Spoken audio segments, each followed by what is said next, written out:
Welcome to the Hogstide, the unofficial leading source for all things Redskins and beyond. We got a great show for you today as things have finally started to pick up. Jamal's been at training camp, so we'll have to hear his report about that. We got more listener polls and the like, and Redskins punter Tress Way sits down with us for a chat. So let's get right to it. It's the Hogstide. Don't go away.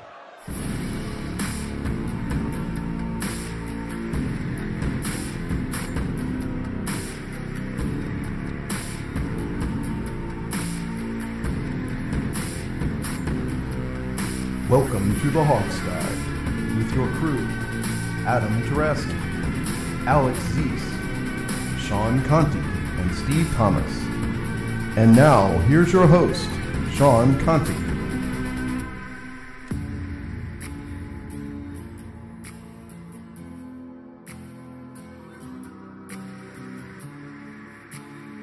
Ladies and gentlemen, tonight, punter, game designer, crowdsourcer. This man wears many hats. Today he graces the Hogstide's mic with his presence. Put your hands together for the one and only Tress Way, ladies and gentlemen. Tress, all right. How are you, man? Thank you.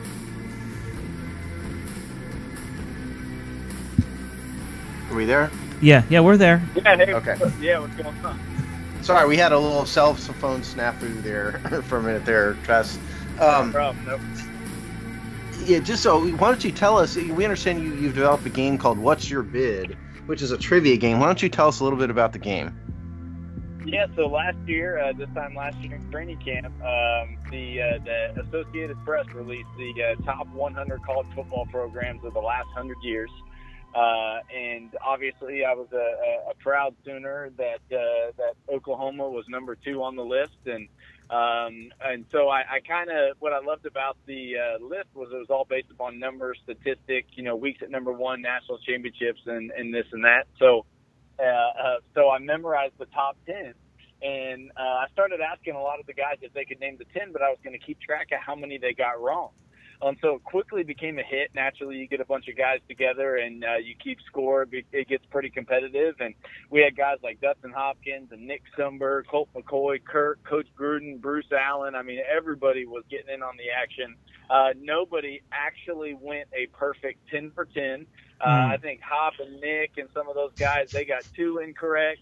I think we only had 1 or 2 guys actually get 1 incorrect. Nobody had a perfect score, but what everybody loved about it was it had multiple answers, and it was based upon statistics. It was not opinionated. It was not, like some sportscasters or some, analyst that's coming up with his own list. This was based upon some statistics. So after I got done, I think it was actually it was either one of our equipment coordinators or actually said, hey, that's pretty cool. Do you have another one? And I said, no, but I tell you what, tonight after meetings, I'll go upstairs. And Dustin and Nick came into my room, and we were sitting there, and I had these little hotel notepads like they give you in your room.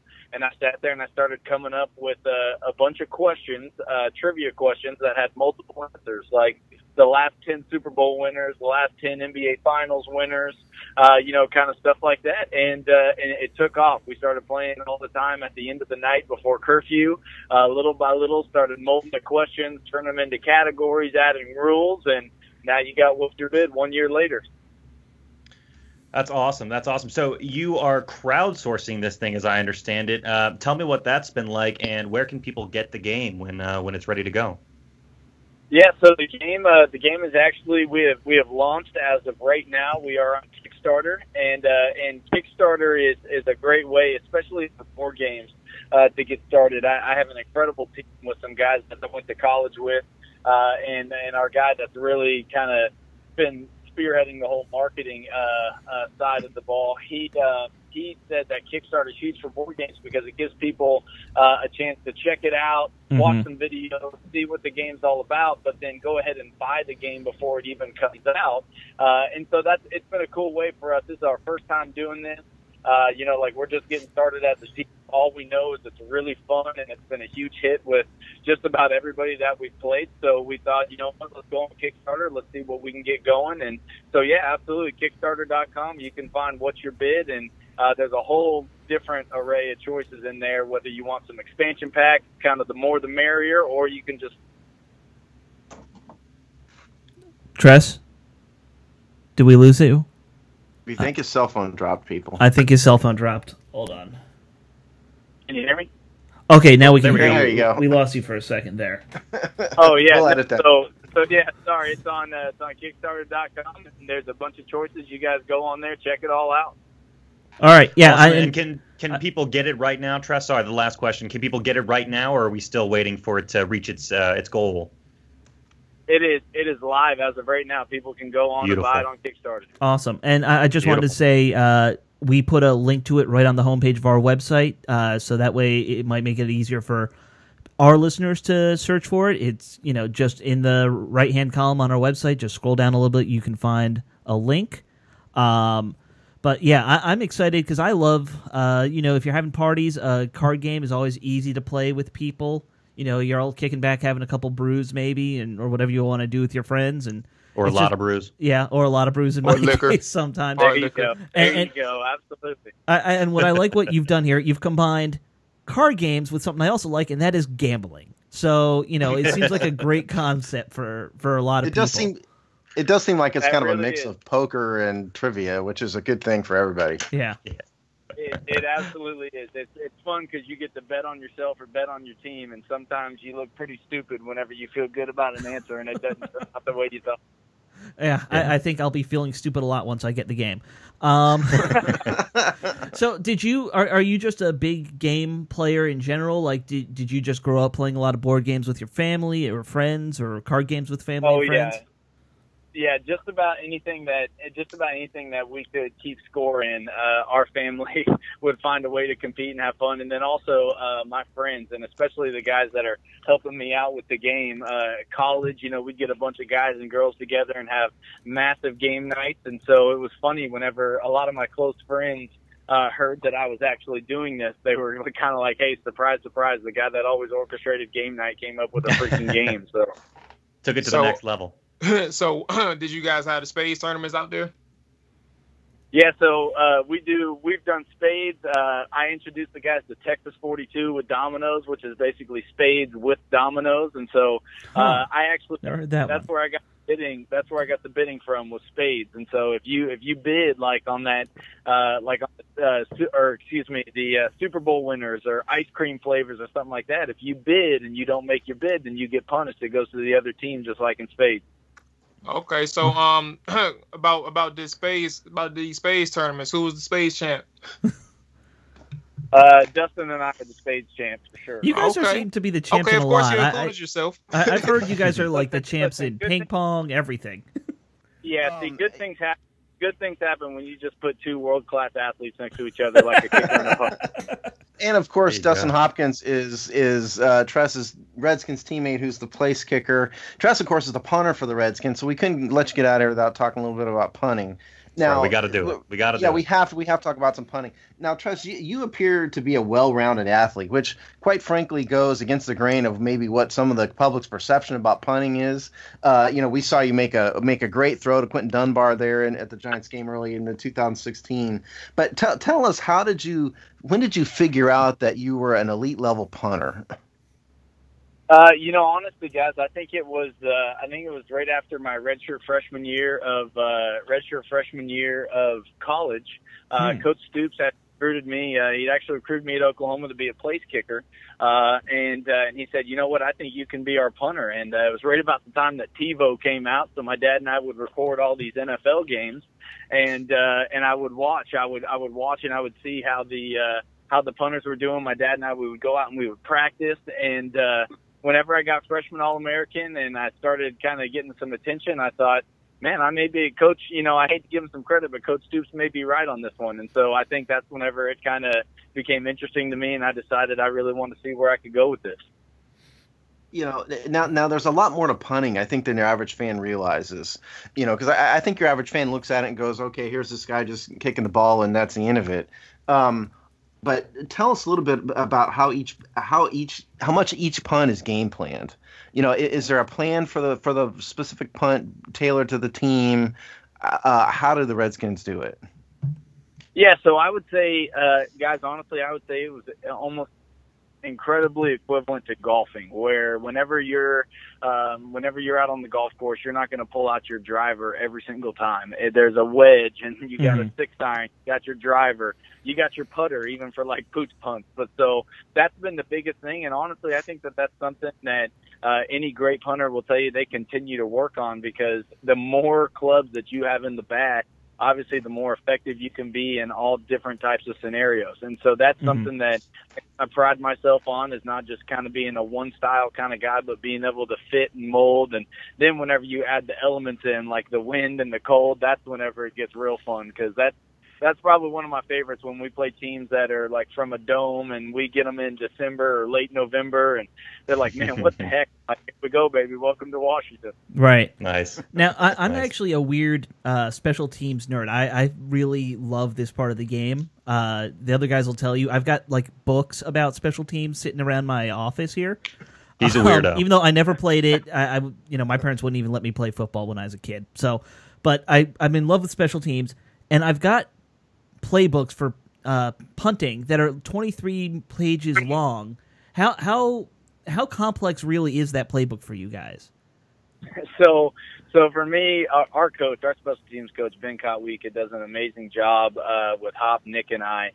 We sit down with him before every week. We sit down with him before every season, and he lets us know exactly what to expect, what he expects from us. And I think that's huge, because whenever you have that communication with your coach, that's about as good as it gets.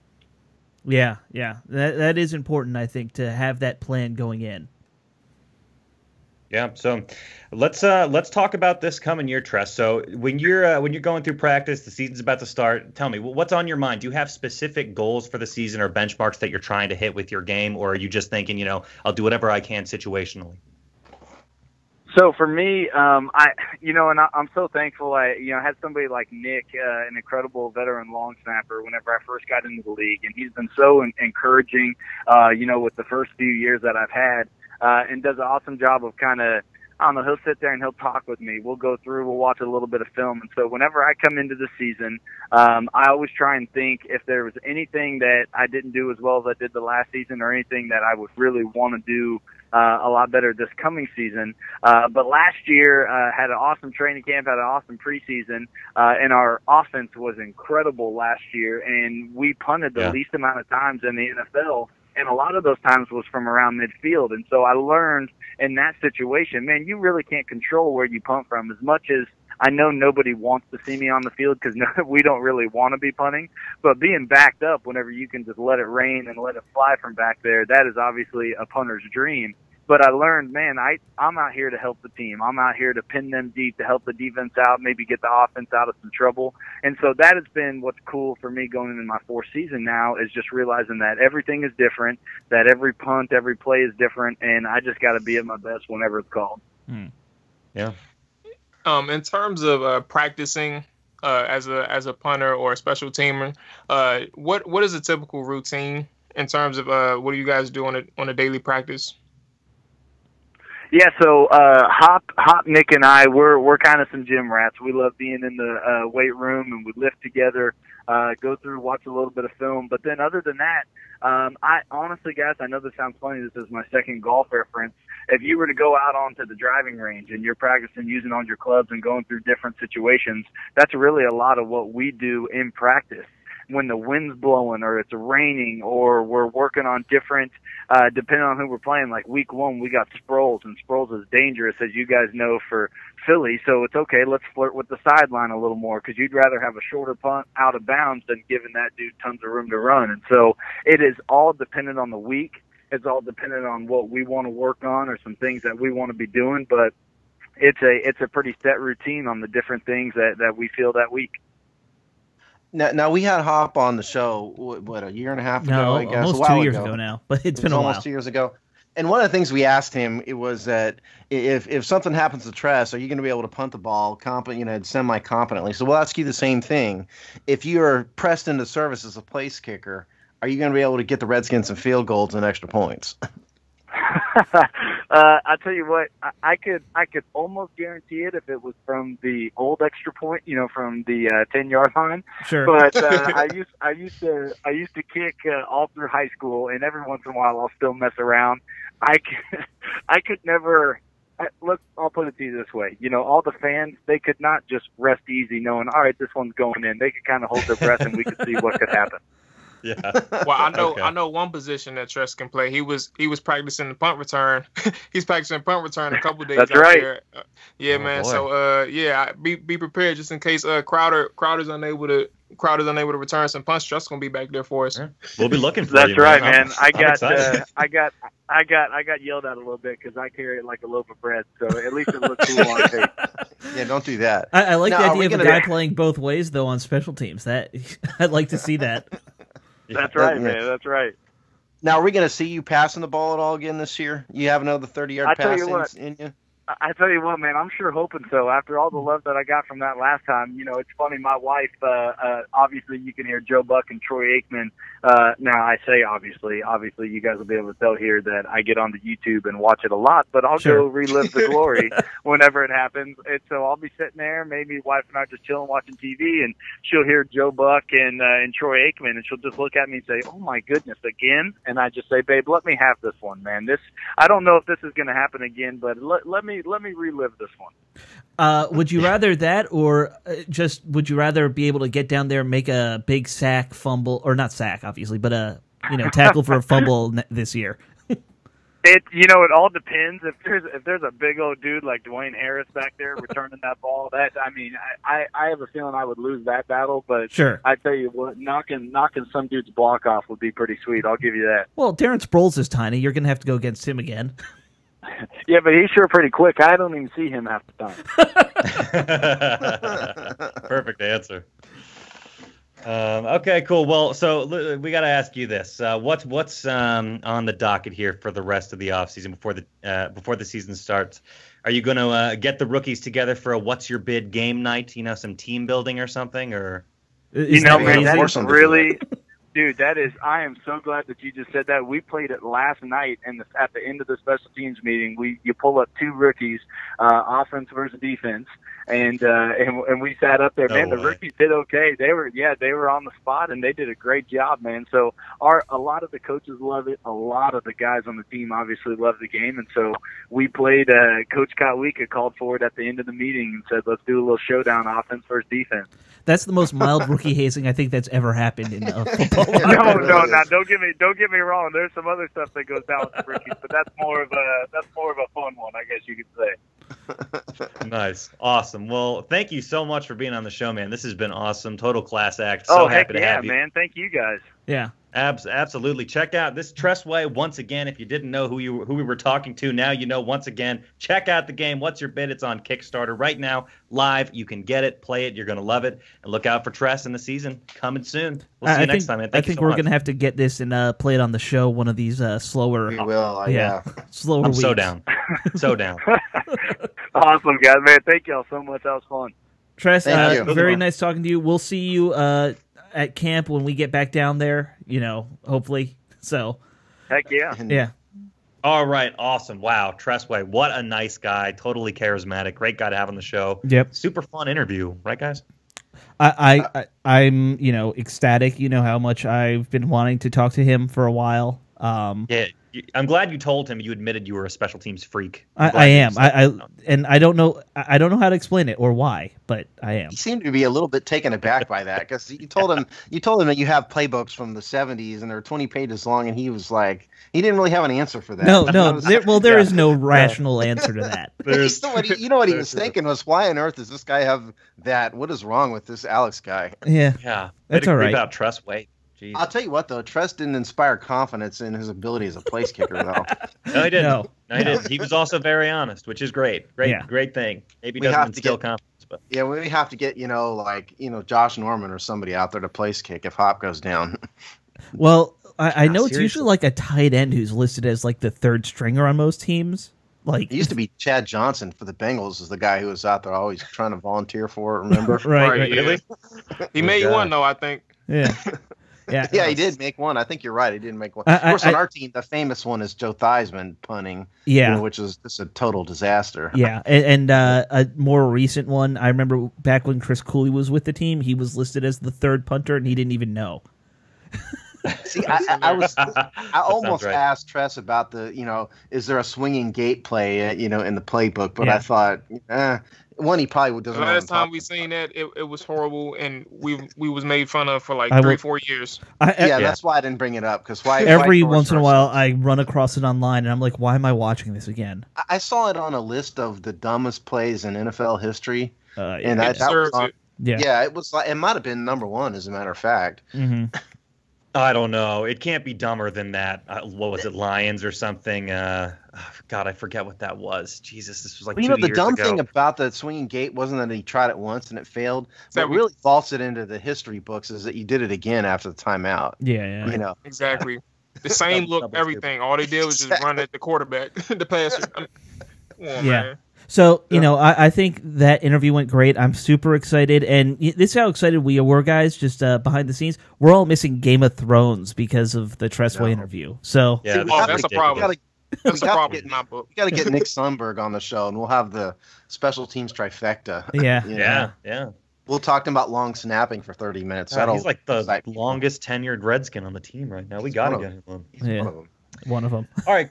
Cool. Well, anything else we want to say about Tress Way before we continue? Before we go back to go out and support us Kickstarter. It looks like a fun game. We will put something descriptive on the website, to some extent. But it's a really fun. It looks a lot of fun. There's already a link up on our page. Go click on it. We don't get any money for this one, by the way, everybody. This is just us trying to help a guy do a thing. So send us money separately. Is what Alex is just send it. Just write it. Put some cash in it in an envelope, and DM us, and we'll give you that. There you go. There you go. No, but seriously, like Steve said, looks like an awesome game. So pick it up.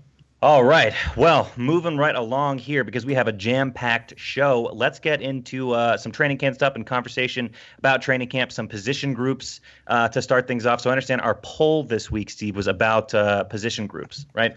Yes, it was about position groups. We thought we'd do this first because this is kind of a good intro into the whole training camp discussion. Yeah. So the poll question this week is the following. What position group do you think is the Redskins' most competitive training camp battle? And the options I gave here, because again, hashtag Twitter limitations, cornerback, defensive line, wide receiver, or other. So, tell you what, let's start with Sean this week, because we started with Alex last week and Jamual the week before, I believe. So, Sean, that sounds fair.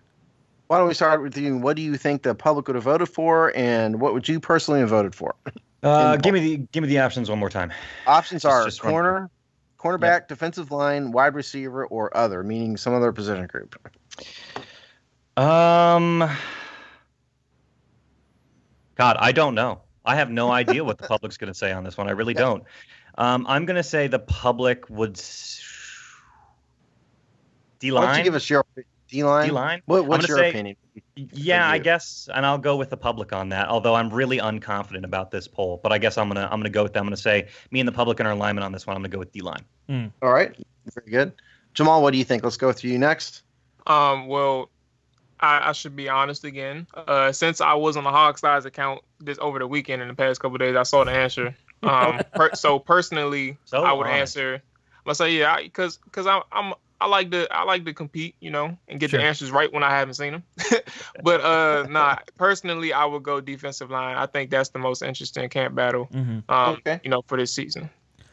I'm with you guys. It's a clean sweep here, where I think it's defensive line. Also, I mean, specifically for me, nose tackle. We have no clue who's going to be our nose tackle still. Yeah. So to me, that makes it the number one battle is when you don't have anybody kind of penciled in even as a starter.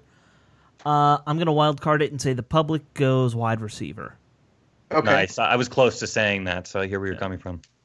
Well, you know what, Sean? As it turns out, we need to give you the first choice more often in a poll when you really have no idea, because Sean was correct. Hey. The public by a vote of 37% did vote for defensive line as being the most competitive training camp battle. Wide receiver came in second at 25%. Corner was third at 20%, and the ubiquitous other was at 17%. Personally, if it was me, I would have voted for wide receiver as opposed to defensive line. I would have been a minority, obviously, on that.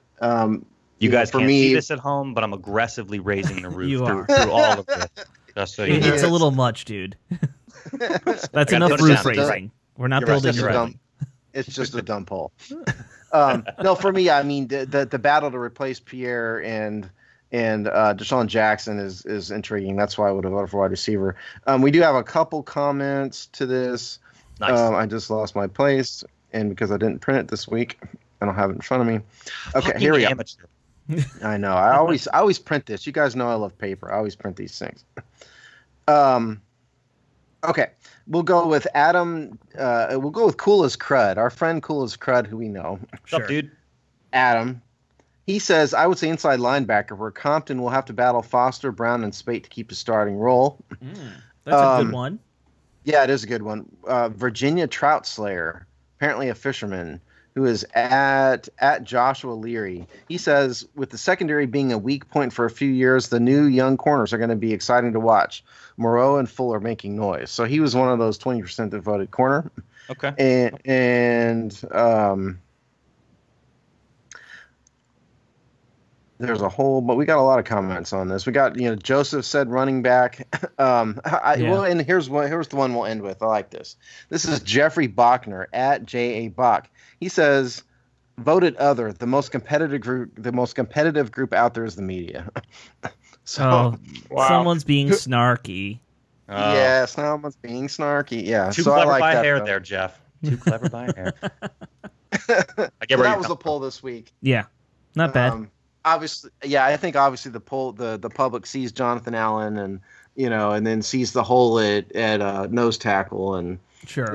Voted for that. So Yeah, it is an interesting kind of question. I really didn't even think about inside linebacker. That was a good one brought up by Cool's Crud. So I'm going to give him some points there. I thought about putting inside linebacker in there instead of corner, but again, hashtag Twitter limitations. Yeah. I just couldn't get. You can't put all 22 positions on the poll. Well, I'll tell you what. Let's do this. That'd be Why all don't we over start? Why don't we start with the training camp routine? Let's start with the defensive line. You want to do that? Yeah, why not?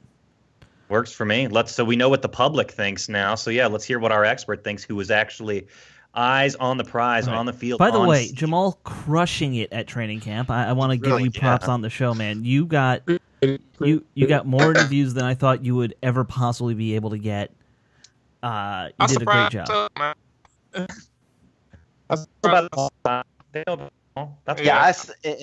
want to second what Alex said. You did a great job. I had no doubt you were going to do well.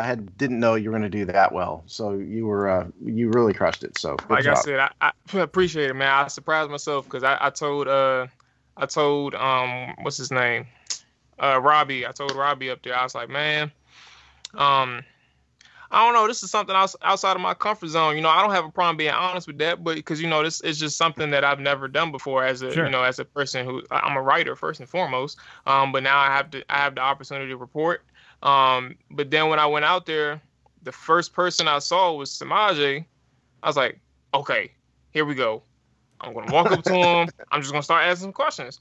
He was cool. I knew he was quiet at first because I heard him in a couple other interviews. Mm-hmm. So I was just like, all right, I'm gonna just go ahead and, get these questions off. And he just started talking a little bit more and it became easier. And I just popped off 3 more that day. So then from there, I realized it's not as bad as I thought it was. Right. Yeah. So, I mean, the peek behind the curtain here is that, we got credentialed for training camp and we just basically sent Jamual with no guidance whatsoever. No guidance, no training, no anything. Just to be fair, we have no guidance to give. No, we don't. It's not like we know, either. So we just said, Jamual, go have, do it and hope you don't embarrass us.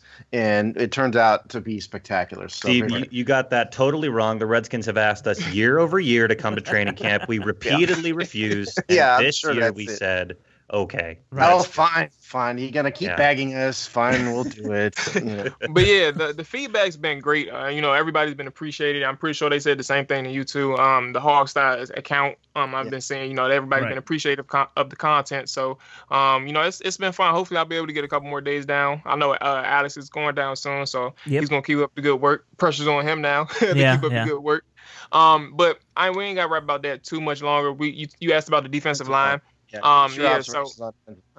So essentially, the two that stood out to me, in certain aspects, I know Joey and Boo stood out to me because of, first and foremost, he had a lot of time with the ones, and I think Joey and Boo. I got the sheet right here.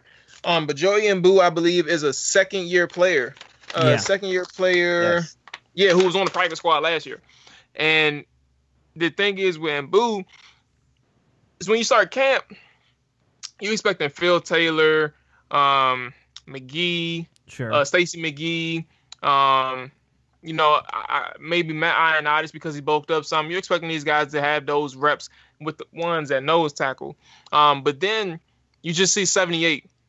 And you see this active as defensive line just not, I wouldn't say always creating havoc, but his energy level was high. His hands are active. His motor is relentless. I noted in the training camp notes, day 3, that he was one of the guys that stood out to me because 20 yards down the field, the running backs in practices, they're taught to, finish the run regardless. So that's why you always see in the videos, you always see a running back breaking a play for like 40. But then all of a sudden, you just see this big ass defensive line running after him, trying to poke the ball out. Right. And that's every single run, every single play that he's in. And I think the motor is something that should be accounted for because a relentless motor is something that we drafted Ryan Anderson for. Right. And he's not a pass rush specialist, but he knows how to get to the quarterback, and that's just one of the things that he does. So, Steve, you had something to ask? Well, yeah, I think it's interesting to note that Joey and Boo, I think maybe got the first crack at it by default, maybe more than anything, because it's not like we really, it's not like we have had a traditional nose tackle on the roster, but the name that was sticking out in everybody's head is Phil Taylor. That was kind of the name that was on everybody's mind, sort of again by default. And so, what was it about Boo that stuck out more than Taylor? Well, I could see the thing is Taylor wasn't looking bad out there, but it was more so the fact that Boo got the nod over him. I would say in the full team scrimmages, the defensive line overall, they weren't. And we give credit to our offensive line a lot, but the defensive line and the front seven in general, specifically the outside linebackers and the defensive line, just collectively as a whole, they were getting to the quarterback. They was creating problems for the offense, specifically the quarterbacks. And I think in Boo, I would say I can't necessarily speak on his rush techniques or anything, but what I can say is I'd never seen him get driven back off the ball. He stood his ground and he took up space. I can't say, he did anything spectacular, but he didn't do anything that would have, if they were planning on starting him come week 1 of preseason, I can't say he did anything over these 3 days that would demote him. Well, it's like, how many nose tackles are going to do anything spectacular? That's not really the role of a nose tackle. I'm saying, but see, their job, is still to push the pocket, or collapse the pocket, I should say. And I wouldn't necessarily say that he did it on a consistent basis, but like I said, his motor was relentless, and at the same time, when your motor's that high, you're still creating problems for the offensive line, the people that's blocking you. And he also made it easier for, the people around him to make plays. And I noticed, I think we had the first day, we had maybe like 4 interceptions or maybe 5 interceptions thrown by the quarterbacks. Right. And if I remember correctly, 3 or maybe 4 of them was created because of pressure the defensive line and the front seven, created or gave or had. So I think those are one of the things that, and specifically in Boo, I guess he created. He was a big part of that. So sure. Well, now Joey and Boo is one thing, but we have this little first round draft pick guy that maybe you've heard of, Jonathan Allen. Which we got some audio of him courtesy of Alex after the draft. As a matter of fact, Jamal got some audio of him too this weekend. Right. So Jamal got him at his presser.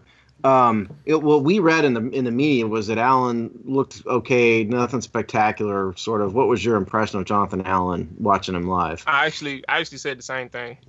I literally said the exact same thing. The thing is with Allen and Anderson, like Anderson and Allen, they both had spurts, like they had spots where they showed their flashes. They showed exactly why they were brought in here. They had what's his name? Ryan Anderson. He made a couple plays in 11-on-11 team drills. But basically my thoughts aligns with other reports in camp. He wasn't spectacular. Neither was Ryan Anderson. They weren't spectacular. They did flash, but at the same time, they weren't as they didn't live up to the hype that we had when we drafted him. When we drafted them, and that's not a knock because it's so early. They still have to go through these pads, the padded practices, and they also have to go through preseason, to understand, to get their feet wet. So that's all I'm saying. It's not a knock.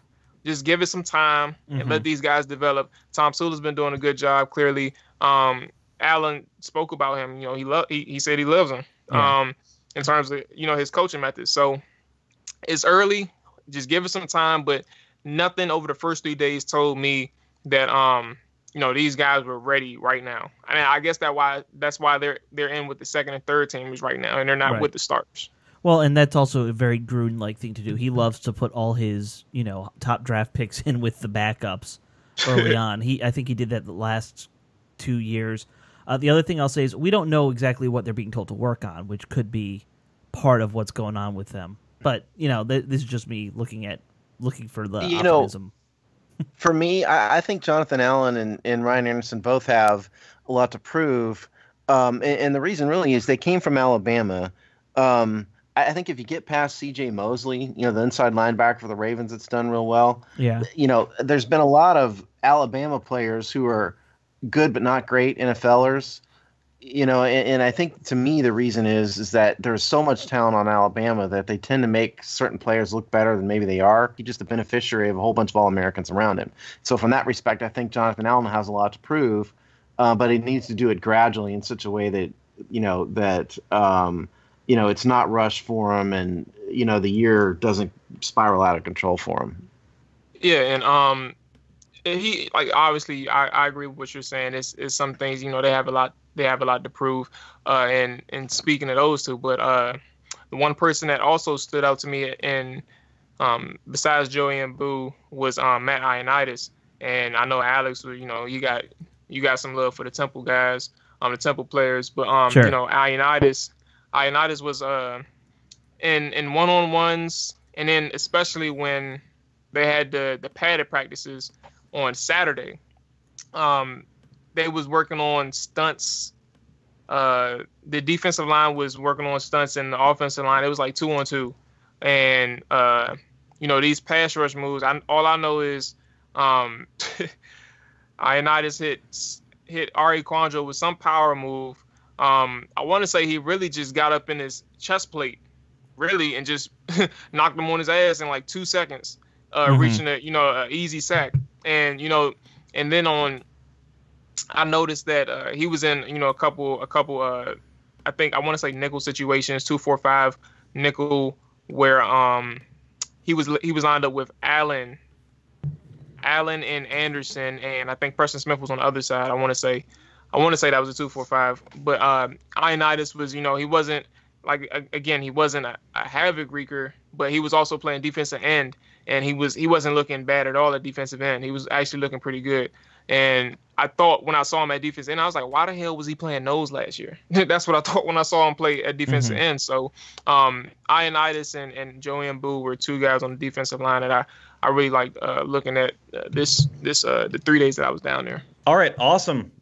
Very good information. So let's talk before we move on to the defensive backfield. Let's talk a little outside linebackers as well. Jamal, what'd you see from these guys? So in terms of Junior Gillette, the biggest name out of that group, besides Ryan Kerrigan, obviously, Junior Gillette is A1. He's looking good. And nice. There's the one thing that stood out to me was just in the Jay Gruden's presser, where he was like, there is no restrictions on Junior Gillette this training camp. if he feels any type of soreness or anything like that, then, maybe, they may decide to hold him back for a little bit. Right. However, there is no restrictions. He looked good the first 3 days. He was active. I think one of the interesting battles was him and Ty and Seki. They were going at it every single day. Ty got the best of him. Like the first 2 times they lined up, Ty got the best of him, 2-0. And Junior was on his get back. He got some, he got some revenge on Junior on Ty. Yeah. Yeah, with a nice speed move, a speed rush. And then throughout the entire 3 days, Junior Gillette just showed that health. He needs some in terms of being refining his skills. He still needs some work, but he is a guy who looks clean, who looks fast. Just has to work on getting the pass rush moves down a little bit more.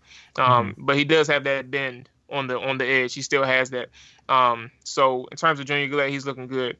One of the people that hasn't looked good is Preston Smith. Oh no. Yeah, and that year for Preston. Yeah, and it's a really big year for Preston. That's one of the things that bothered me. Like I was telling people in the training camp notes day 3 that I literally on one rep he went up against Trent Williams twice. The first time he got pancaked. Put it on his backside. Yeah. And I was like, okay, that shit happens. It's Trent Williams. He's right. the best tackle in the league. I think the very next rep, the man went up against Trent. Pancakes? And this is all. This one wasn't a pancake, but this one you can see in his body language. I can't say mentally that he gave up, but I can't accuse that of a player. But his body language, when he felt he had no move for Trent, he stopped working towards getting the sack. Just gave it up and was like, okay, Trent got me. And that's it. Yeah, and I'm looking at the guy beside me. I'm like, am I tripping or did Preston just give up? And he's like, yeah, man, it looked like he gave up. I was like, what the fuck is going on? Like, come on. It doesn't matter if that's the best. Like Junior Gillette missing 2 years and is still going at it with Trent Williams. He didn't win much. I don't even think he probably won 1 rep against Trent, and I'm giving him credit. I'm giving Junior credit. Let's stop you right there about that, because when Robbie went to training camp last year, and he came back and reported that Gillette was the only guy that was able to beat Trent out of all of training camp. It was Gillette. 2 years ago. It wasn't last year. That's not the point, though, Steve. I mean, he's got to not give up because you don't have many opportunities in your career. No. I agree. I agree. Oh, I totally agree. Him. No, but where I was going with that is that we hear that Gillette. You said Gillette beat Trent again at least once or twice this year. Gotcha. Did Gillette look explosive? How explosive did he look in particular with those Achilles? For me, he looked pretty good, and this is the only reason why I can only say he looked pretty good is because I haven't seen him the years prior in person. Like this is my first time really seeing the players in person. On videos, these guys are they're putting their best videos out there. They're looking great in the past. Like Junior Gillette been looking good these past 2 years when he was hurt. Prior to the injuries, obviously, but me seeing him in person. That man looks good. He looks really good in terms of explosiveness and his get out. I think, like I said, the thing is with him is that it's not like clicking just yet. Like on a rep that Ty and Seki beat him was simply because Junior got around the edge on Ty on this one specific rep. However, Junior Gillette couldn't keep his footing, so he slipped, and it was an easy rep. All Ty, if this was a real game, all Ty had to do was sit down on him or fall on him, and the rep's dead. So he lost that one rep specifically because he got around the edge, but he slipped. So it's like everything's just not there yet. So he was doing a Brian Arakpo impression, basically, is what it sounds like. Yeah, basically. So it's just like Junior has been. He was fun to watch. And he was looking good in the team scrimmages too. I think he would have got like 2 or 3 sacks when I was down there. He got 2 or 3 sacks. But he didn't go up against Trent Williams every single time. I think the ones where he got his sacks, he was probably in with the special, the special teamers, the second teamers or third teamers. I want to say he was lined up with the second teamers a lot. So it wasn't necessarily all third.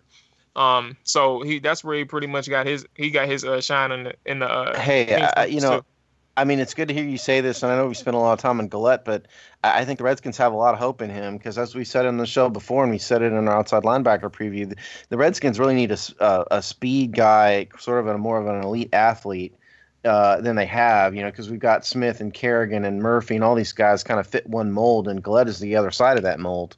Yeah. And so it's good to hear that he's recovering nicely thus far. Yeah, we got a lot of power. We don't have many speed guys. Right. Yeah, and Trent Murphy also, he was looking I can't say in terms of well, I should say he was solid. He was solid. It's not like he was making outstanding or I popping plays or anything like that. Right. Because what he was last year is how he's looking against today. This Trent year. looked terrible in that one video you put out of him against the tight end whose name I can't pronounce. He got him down. So I didn't necessarily look at it as like a bad rep, but more so he just didn't. He damn sure didn't wrap up. I think he had to get lower than the tight end because both of them went pretty damn low. Yeah. Well, and I think we all know what Trent Murphy is, and what he is there's a place for a guy like him on any team. He's not going to be a 10-sack guy, but he will be a very good rotation player for us once he gets off his suspension. So yeah, and again, like I mentioned with Ryan Anderson, he was in the same boat as Jonathan Allen. They got some things to work on. The one thing with Anderson is that it was literally like a handful of plays where he was able to show his strength and his natural strength and ability to get leverage on an offensive lineman on a couple plays, and this was team drills. He was able to do that a couple times because obviously I think he's like 6 feet, 6'1", something like that. He's not really that tall, so he was able to get the leverage on offensive linemen to make plays, to push the pocket. So it's the one thing with Anderson. Again, they got some things to work on, but it's early, and I'll keep saying that we have to see how they look in games. Yeah. But overall, the front seven, that's one of my biggest takeaways. The front seven was looking good. They force a lot of mistakes from the quarterbacks. And the offensive line had some issues too. For the most part, the 3 days that I was down there. Mm. Okay. Well, maybe we might not be able to finish the whole conversation tonight, but why don't we move to defensive backs and tell us a little bit about what you saw there? Let's talk. Let's talk corners. Talk Josh Norman right up front because he's the big name guy, and Josh took a lot of heat last off season. Right. You got to sit on his presser, which was really cool. Yeah. I bet. Oh, yeah, that's got to be fun. It was fun, man. I think I wish I put some questions out there and prepped some questions. But I just got the recorder out there and just basically got his whatever everybody else is asking. But either way, it was fun to sit in on these pressures and get some content for the Hog Style as well. But I'll go Norman and Breland because I think this is important. A lot of people. And it sucks because a lot of people have their mind made up about Breland after, the 2016 season where he was looking like David Amerson the year before. And that wasn't really for Breland given his track record. 2014, 2015, he was one of the rising stars as a cornerback. Mm-hmm, and obviously, your play has to back up, your reputation, and he didn't live up to his reputation heading in 2016. He didn't live up to his reputation. That's fair. And he was actually looking good at camp last year, and Norman wasn't. And a lot of people said, and I'm wrapping it back up, but a lot of people said then about Norman, this isn't fair for the cornerbacks. One-on-ones, it's meant for the receiver to do well with the quarterback, et cetera, all these things. So I don't know why y'all keep hyping up everything that's going on in training camp. All right, well, I put out some videos of Norman against Pryor. Breland against Pryor.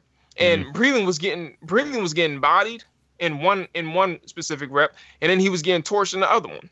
Well, okay, if you're going to say the same thing about Norman and then and have all these defenses for Norman, I don't think it's kind of fair for anybody to say, this is the guy that I thought he was. This is Breland. Breland looking terrible. All right, y'all were the same guys defending Norman. Same guys and girls defending Norman. Right. I do think that there's something to be said for the fact that when you're doing the one-on-one drills like that, I think it's a little easier on the offense only because basically what it amounts to is a cover zero situation. Right. You know, that's kind of what it's imitating. And, you know, there's no safety help. There's, you know, there's no other DBs. There's no anything. So I do think it's a little bit easier for the wide receivers. That having been said, you know, there's no reason why a professional, you know, starting quality defensive back, if he's doing his job, shouldn't be able to win some of those battles. You know, and if Breeland isn't doing well, Breeland isn't doing well, you know. Yeah, and that's fair. And then I also didn't even bring up the point that Josh Norman gave up like 4 catches in the same drills. So he wasn't, and I would say in two or three of those passes given up, he was in good coverage. And you could say the same thing with Breeland. When Pryor ran this, it was a sloppy in route by the way, but he ran this sloppy in route, and Breeland was in good coverage on that. But the fact that Pryor is 6'5" and can jump out the gym, you know, it made it easy for him to. Was that the video you put out on there where it was the 15-yard square, the 15-yard square in? Yeah, I mean, because Pryor rounded his break on that play, but he was so big and he pushed off a little bit there, and he's so big, you know, that he was able to get the ball, and I think that bodes well for Pryor. For a second there, I thought you were saying a sloppy in route, like it's a new route tree that I don't know. Oh no, it was just rounded his brain. Is what it was. So. But on Norman, my impression of Norman, you know, because we've heard the same thing, you know, for 2 years now. He gets beat in practice. You know, Norman lived up to the hype to me in terms of the game. Aside from the penalties, Norman. Yeah, I agree with you. Norman is elite corner, so I think he may be the type of guy that just turns it on when the lights come on. That's fair, but like I said, it's a balance. And the thing is, and what I was going to say is that in the one-on-ones, that's one thing, but in the team drills, I didn't really get to see the 7-on-7s because I was looking at the defensive line and offensive lines throughout the camp. But in the team drills, I was able to look at Breeland and Norman were looking just fine in the team drills. They weren't really much given up by Breeland at all. Most of these completions, when the starting secondary was in, they weren't giving up a lot of deep bombs. They weren't giving up a lot of 20, 25 yarders, and if they were already sacked if this was real time. It was the coverage sack or the pressure got home. They still have to get the ball out in these drills. So it wasn't like dead balls or anything like that. They were still passing them. So these are things that the secondary is doing well. They are covering well when it comes to team drills, and the communication is A1 from safety on down to the corners and going on from there. Give us a little DJ Swearinger love, because we heard some from us in the cheap seats.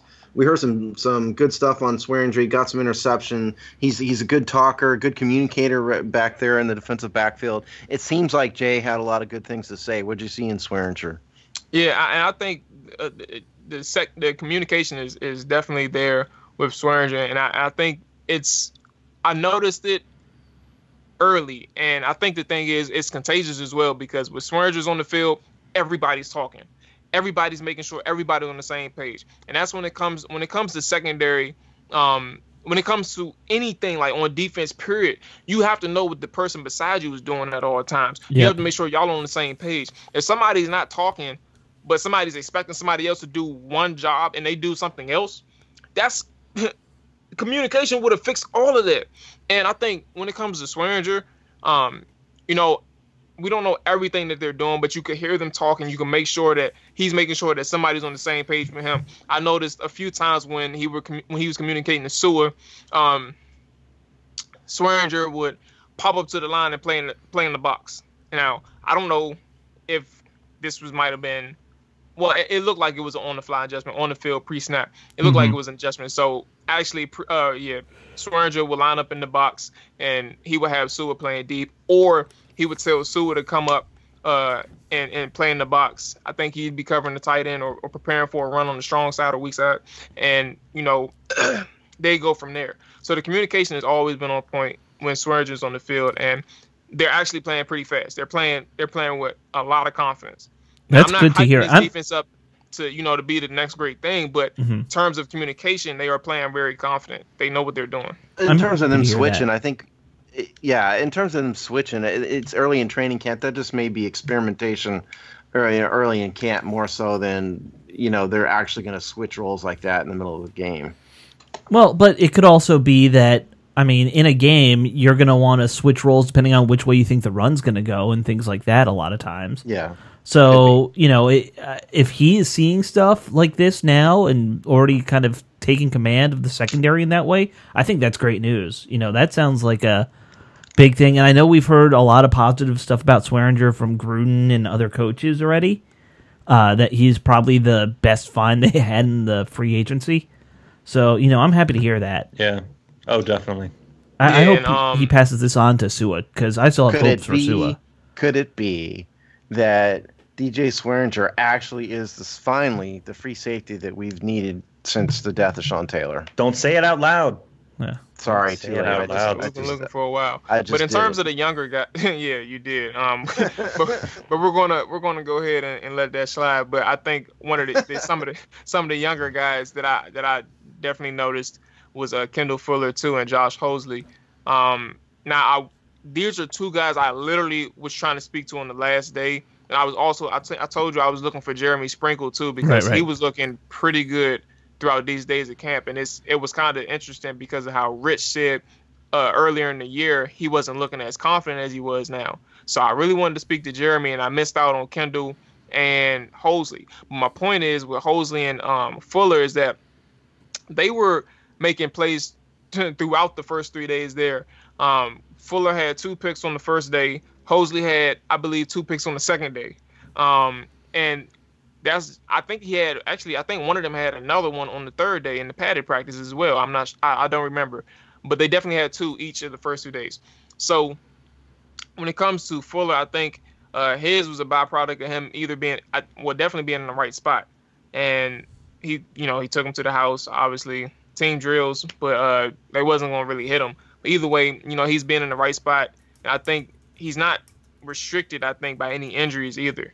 And that was something important because he was coming off a microfracture knee surgery, coming out of college. So when it comes to Fuller, he was looking good. And same thing with Hosley. Now, I will note, Fuller didn't look real good in the slot on one particular play where Jameson Crowder faked the flag route to the outside and broke it in for a post or a quick slant. And he was butt naked. If it was real time, it was probably to the house because the C's parted once he caught the ball, and it was just a straight out sprint to the end zone.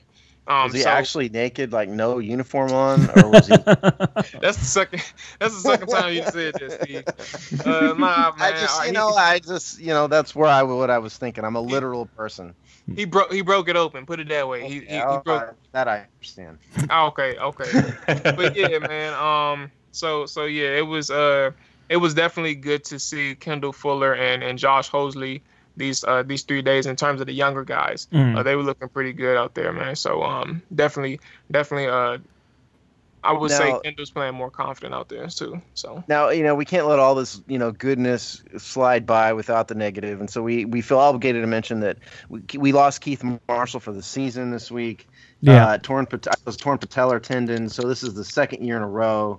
So really sad for him. We're sad to see Keith go. We hope he can recover and come back again because he does have a lot of potential. So that was the negative, the primary negative. The running back situation just became very clear as to what's going to happen, though, with that. I mean, to me, he was the one wild card. So yeah, he was. It's tough, though, because I was rooting for him since he came out of college. Sure. And the fact that he's on the scans is like, well, damn, man, like – he can't catch a break. Last year, he hurt his elbow, knocked him out for a year. And then this year, it's another knee injury. Yeah. And he's out for another year. So it's frustrating, man. Yeah. Especially the guy that you're rooting for. The Redskins tend to let these guys hang around for a few years while they're injured. So maybe that's a good thing. Well, there's no harm in just stashing them on IR, No, not at all. It just depends on how much potential they have. I mean, they feel like they have. Because remember, I think this year – we just cut the linebacker.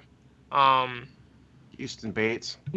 Thank you. Houston Bates, who was injured too, and they cut him, to make space for other people. So it just depends. And I guess because also Keith is a draft pick, so they might keep him around. But it does suck, man. So. He's a 7th round pick. His cap hit's so small, Yeah, exactly. It makes him expendable. Yeah. So. Well, heal up quick, get better, man. Get back on the field. We'll keep our eyes on the situation, see what develops there. We'll probably just cut off the training camp report, Jamal's training camp report here, and we'll come back to it next week. There's plenty more to talk about. Yeah. And we'll let you get back to your day. I've got Game of Thrones to watch. I don't know about you guys, but Yep. It's going to be late. Before you cut, though, remember that Pete Taylor is going to be at training camp on the 5th and 6th of August, along with our friend Steve Rosenberg, signing autographs, and they're going to autograph their book, which is a biography of Sean Taylor. So please check that out. Go say hi to them. I know they're excited to meet some Redskins fans. I'm bummed that I can't make it down that weekend. Oh well. Yep. All right. Yeah. Well, hopefully some of you can. We will see you next time, people. Later. Peace.